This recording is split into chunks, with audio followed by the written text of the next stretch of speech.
everyone, this is Carrie. I'm the teen librarian at Johnson Public Library, and for our last teen project in December, we're going to be making homemade fudge. We're going to walk you through the process step by step so you'll be able to make it your own special treat for you to eat, for you to share with your family, or you can even wrap it up and give it to someone as a present. For this project, you will need an 8-inch baking pan, parchment paper. If you don't have any parchment paper, you can also use aluminum foil, and a large saucepan. You will also need 3 cups of chocolate chips, 2 tablespoons of butter, and a 14-ounce can of sweetened condensed milk.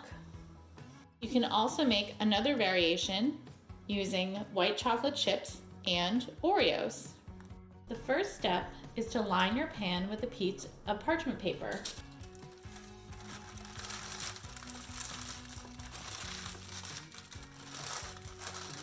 It's okay if it doesn't stay perfectly because once the fudge is inside, it'll hold it down.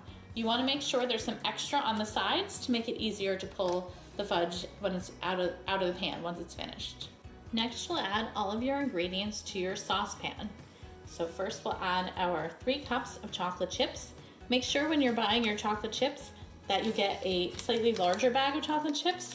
I had an 11.5 ounce bag and that was not big enough, but fortunately I had some just in my pantry ready to go. So just keep that in mind when you're shopping for your ingredients. So I'm just gonna dump these in. I've pre-measured them in my measuring cups. You could use the same cup 3 times. Most people will do that. Then you'll also add your 14-ounce can of sweetened condensed milk. Just pour that right in. Very thick. And then last but not least, you'll add in your butter. If you're using a stick of butter, you might notice they have the measurements on the side, so you can just cut off with your knife the amount of tablespoons that you need. So in this case, we need 2 tablespoons.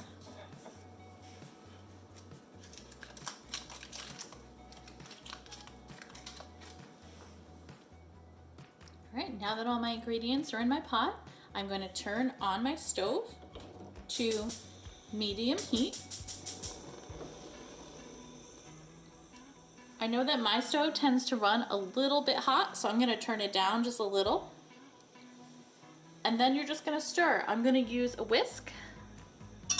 And you're just going to stir this all together. You should be stirring constantly to make sure that the chocolate doesn't burn. Nobody wants burnt chocolate.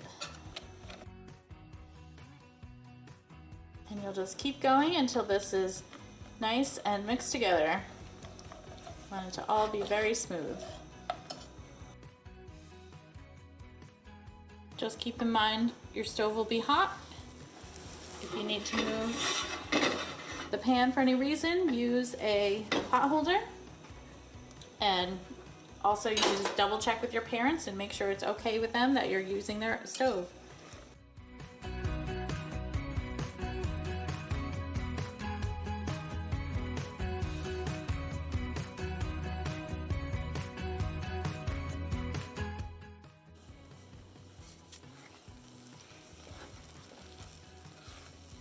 When your chocolate is all smooth and melted together, you can turn your stove off, and then with using a oven mitt, you can pick it up and pour your fudge into your pan.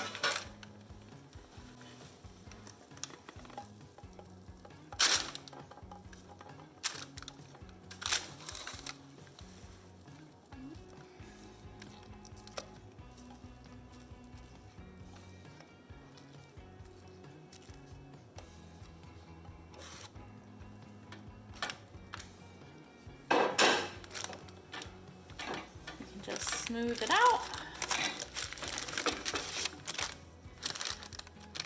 Make sure it gets nice and flat.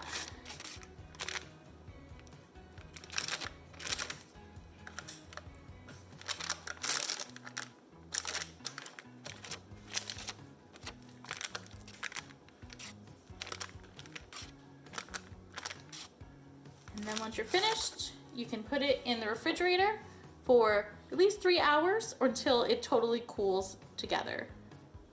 After about 3 hours in your fridge, you'll see your fudge has gotten kind of firm and hard. You can take it out of the pan, put it on a plate, and you can cut it up into squares for people to enjoy. Probably need a sharp knife to do this, so just be careful. Mine is not super flat, but with some effort at the beginning of the process, you can make yours kind of into actual squares. I'm gonna break this piece off, and there you go. Nice piece of fudge. Once you finish making your fudge, you can store it in the refrigerator in an airtight container for up to a week. So make sure that if you're using it for a Christmas present, that you do it kind of toward the end of December. But if it's just something you're gonna eat pretty soon, then you'll be all set. Thank you for watching our fudge making video. I hope you enjoyed yourself and made yourself a really nice treat. And hopefully you will come back for some of our future events. We're planning on doing some more craft kits in the future, as well as some live events as well. If you want more information about what events are coming up, the best thing you can do is subscribe to our email newsletter. You can find it on our website, and we send it out a couple times a month, sometimes once a week, to give you all the information about our upcoming events. We also have Instagram, so you can follow us on Instagram at JPL Teens. That might be where you're watching this video. And you can find all of our future craft videos or photos from our events, information about things coming up.